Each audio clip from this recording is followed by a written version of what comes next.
Morning guys, Carl again from North Coast Constrictors. Well, it's Saturday morning and it's time to handle my big constrictors. I like to work them a couple times a week, at least 2 or 3 times a week.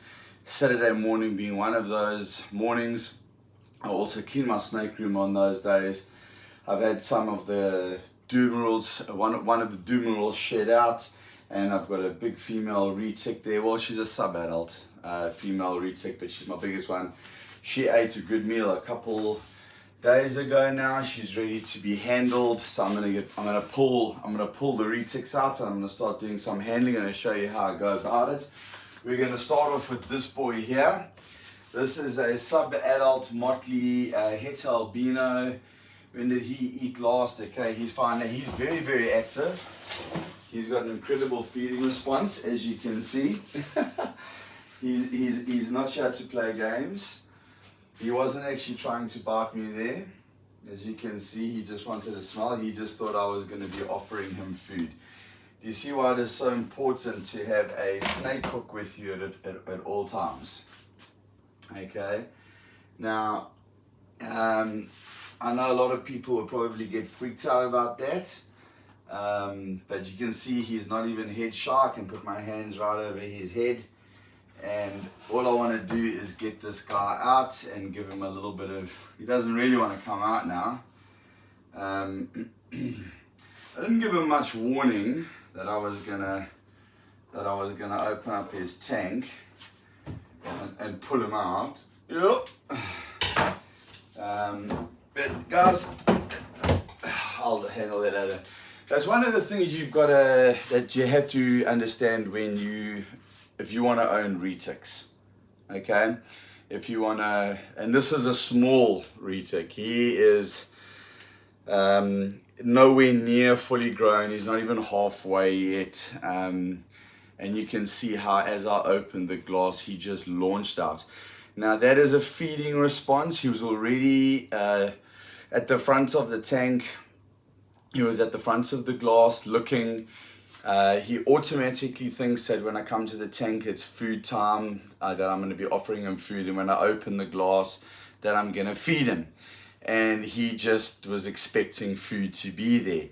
That's why I've always got my snake. Again, you can see perfectly okay. He's not being aggressive. He's not attacking. He's in inquisitive mode. I just knew that I knew he was going to come for me, or was prepared for the fact that he may come for me. He doesn't always do that. I'm glad he did it this time because I got it on camera. But you can see by no means that means he's an aggressive snake. Look at him. He's an absolute puppy dog. Absolute puppy dog. So I just go in and give him some exercise, let him crawl around on me for a little bit. What I like to do is I also like to just check the hot spots on his enclosure. I do a couple of checks in different places because there's a heat pad underneath here, and he likes to curl up in different areas, and he's thermoregulates. I've got a heat pad on the extreme right of his tank, and then I've got the cool section where his water is on the left of the tank. And then what I do is I just let him crawl around me for a little bit. Unfortunately, I can't let him go inside the snake room here because there's too many nooks and crannies where he could get lost. In fact, I don't know if you can see it, but in the corner here, you'll see a hole here in the corner of the cupboard. And you can see that this board here is destroyed. And when those cupboards were built, underneath there where it overlaps, there's actually a hole. And one of my snakes, I didn't close the drawer properly. I got distracted, and I had one of these tubs open. In fact, it was this female here. It is this girl here. She's she's a wild type. My very first ball python actually. And she managed, I just closed the drawer where it was open about this much, and I turned around to do something for 5 minutes, check my phone. I think my phone beeped for work. And she got out the tub, and she had made her way across the room, and I found her halfway in that hole. Now that hole wasn't there. It looks just like a plain board, okay? but she got underneath here and she was busy crawling in there. And I ripped this, you can see it's broken here. And this is a hollow underneath the cupboard. This section here underneath the floor of this cupboard and here, it's all hollow. So a perfect little cave for a snake.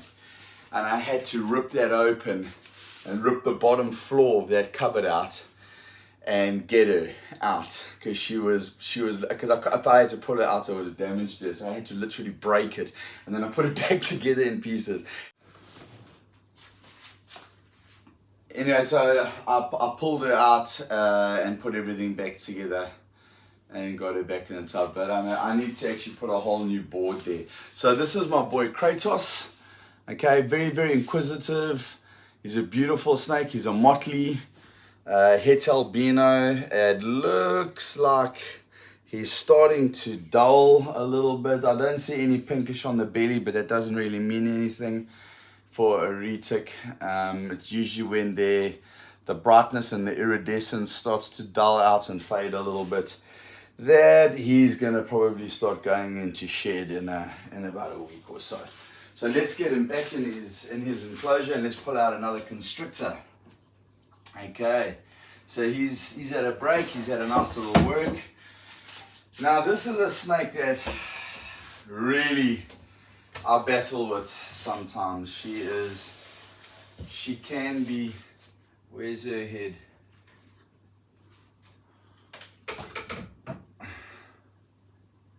Okay, now this is my big female dumerils, Athena.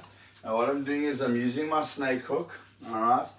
I'm just gently rubbing her on her body and just on the top of her head, just so that she knows it's not food, okay? And then I'm gonna pull her out. She doesn't like to come out, usually. That one was pretty uneventful, okay?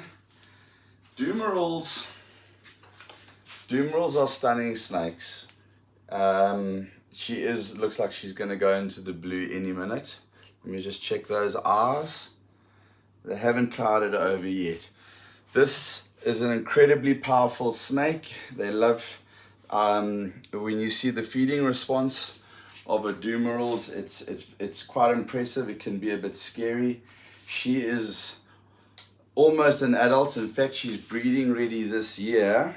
Oh, guys, you can feel this. I'm not a small guy, and the power of these snakes is something else. I mean, and this is a small boa. I mean, it's not like a Kenyan sand boa or something like that, but this is a snake that is impressive enough to have in your collection, where it's manageable, where it doesn't get that big, where you can't handle it by yourself, where you don't need two people to handle, and they are pretty docile, except when you feed them. Dumerils have got a fantastic feeding response. Now you can see there's a lot of signs that you can pick up when a snake is relaxed, and you can see if she's moving slowly like this, and she's got a good lock on me, you know. But we must also understand that snakes don't have arms and hands. The only way they can hold on to something is if they coil.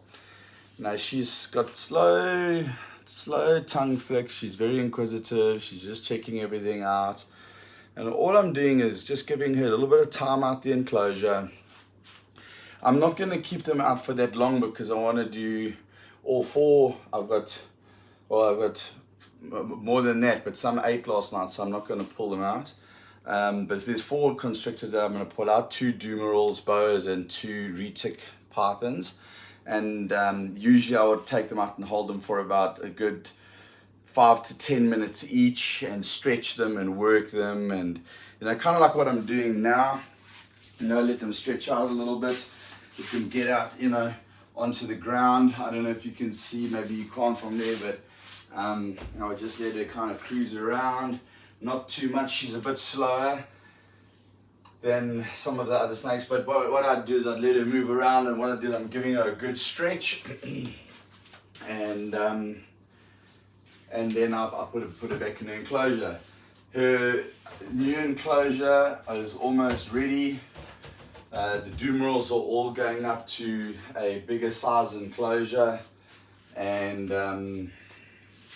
I've actually got a couple of new enclosures coming, and the dumerils are getting bigger enclosures, and the retics, the bigger retic that I'm going to put up just now is getting a bigger enclosure, and then I've got some smaller retics that are in tubs that are now getting up to size that are going to go into these enclosures.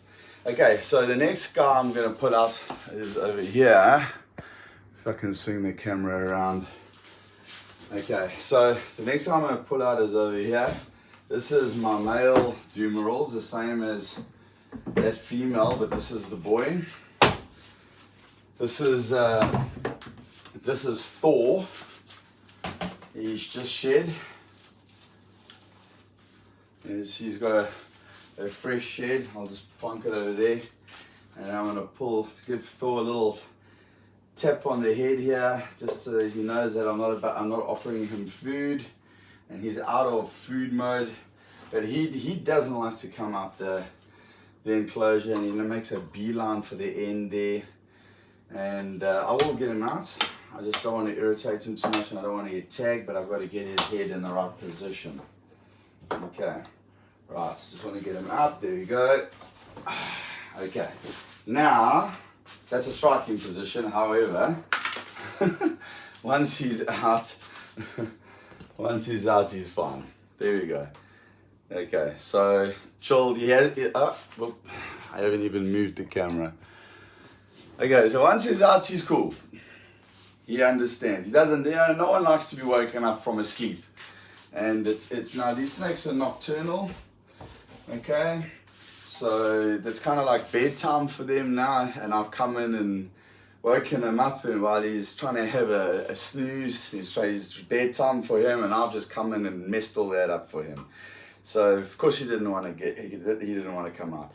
But I'm not going to get up at midnight and come in and while he's at his most active and try and hold him, because number one, that is a good high chance of getting bitten, because snakes at night are in hunting mode, because they're nocturnal. These ones are, and you want to handle them when they're kind of lazy and chilled, and during the day when they are ready to go to sleep, that's when they're most chilled. So let me just go ahead and put this back in his tank, his enclosure, and get him ready to go back inside. So as I say, I would normally work him for a little bit longer and whatever, and give him a good stretch him out and let him move around. But this is also, guys, it's not just to stretch the snakes, okay?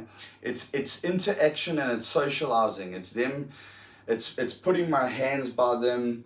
It's specifically and without threateningly touching their face and letting them work their way through my hands, okay, like this, so that they're not head shy, and they don't want to bite the whole time, and they get used to being held.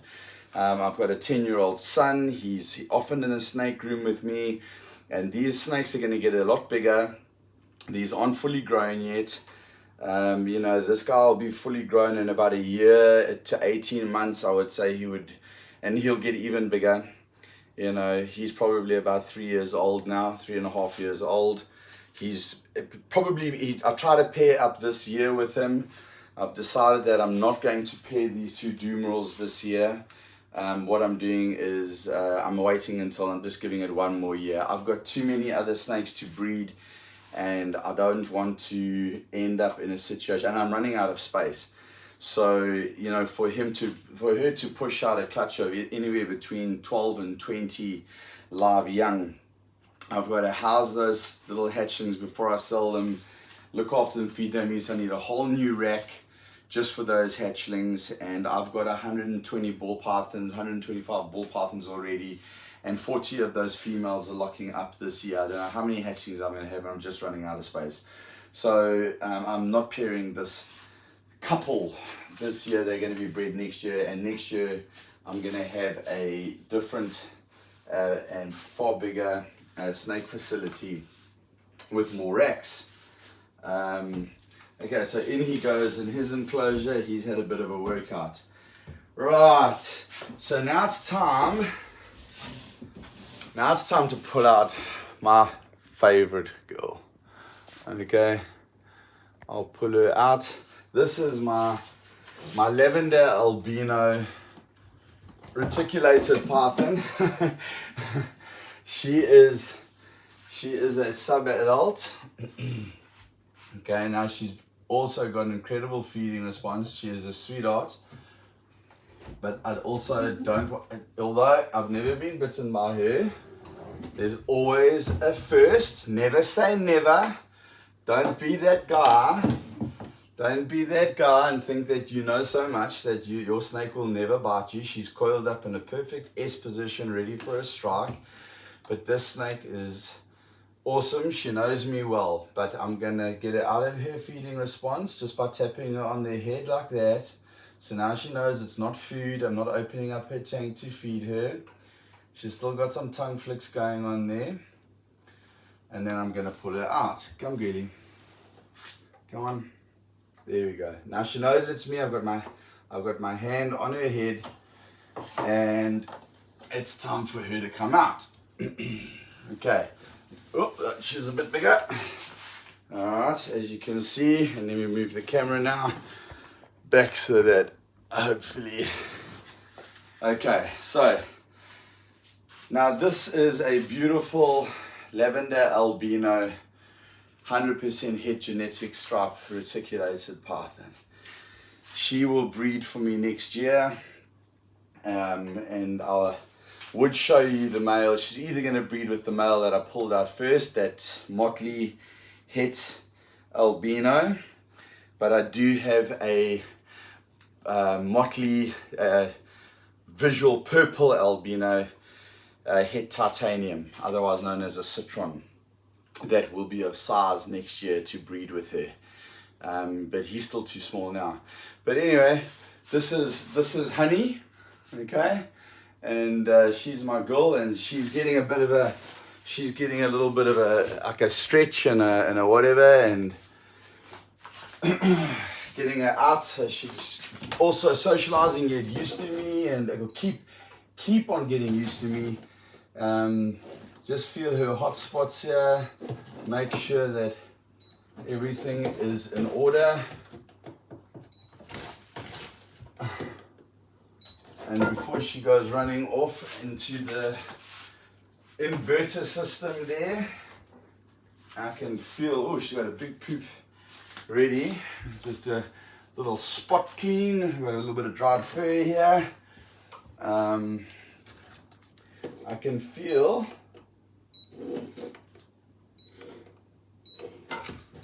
that the temperature needs to come up a little bit, so that's cool.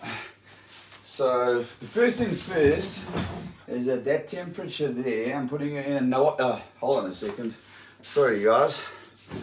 Okay, so what this is why you got to check your tanks, guys. Now I've just felt her hot spot there, and it's sitting at what the ambient room temperature is. Now that's not right. Her hot spot should be sitting at about between 28 and 30 degrees Celsius, and it's not. Now that tells me one of two things: the thermostat is not working properly, or the heat mat is not working. One of the two, but it shouldn't be sitting at room temperature. It should be, room temperature is 25. Well, it's now going up to, I've got it set at 27 degrees Celsius, but at night I've dropped the temperatures because I'm in breeding season at the moment with the ball python. So her temperature is sitting at 24.5 degrees Celsius, so it's too cold for her. That's what the cool side of the tank would be. No, absolutely nothing to worry about. That's not too cold. But what it does tell me is that I now need to check my thermostat, and I now need to check the heat pad to see if it's working. If it's not working, either of them, doesn't matter. I've got a spare brand new heat pad here. I've got a spare brand new thermostat. I've actually got a couple. I'll always keep in stock brand new thermostats, brand new heat pads, wiring, equipment, everything that I need, because the last thing you need is in winter or whatever is to heat or something to go wrong with your heating and your thermostats and your snakes get too cold, because it can kill them. Hey, aren't you just the most beautiful girl? I absolutely love this female. Guys, what I'm doing now is a year and a bit of trust built up. I'm letting her get close to my face. Normally, I don't recommend that unless you really know your snake and you know she's not going to take a chunk out of you. They go for heat sources. They will go for your face because it's emitting heat. They've got heat pits under their nostrils. That's how they pick up their prey. They almost see an infrared and heat. If you have a close look underneath her nose there, you'll see a whole bunch of holes. Those are heat pits. And I bring her right up close to my face and boom, I could just take a nice big tag on the face. But what I'm going to do now is I'm going to put her in a holding tub, okay, where I've got 1 or 2 spare holding tubs. I just check the temperature inside here. Perfect. Okay, it's sitting at 30 degrees. And I'm going to put her inside there while I check out her thermostat and the heating pad on that. And she can warm up. I do check these, I do check my tanks and my tubs. I check my tubs on the, I check my tubs on the ball pythons twice a day, every single day. I check the retics about 2 or 3 times a week, usually on a Saturday morning. So I need to check that out. That's the first time that one seems to have packed up. I don't know if it has or it hasn't. I'll check again. But if I move the substrate aside, there's the heat probe.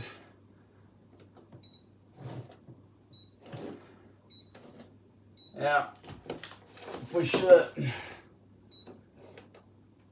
There's the heat pad's not working. Okay, so I can see the thermostat's on the side is on, but I think the heat pad is packed up. So what I'm going to do is I'm going to get underneath there now and I'm going to start fixing. And that's a bit of a mission because I've got the dumerils boa on top and I've got another hatchling rack over there. And it's time to get to work. Guys, I hope you enjoyed that video.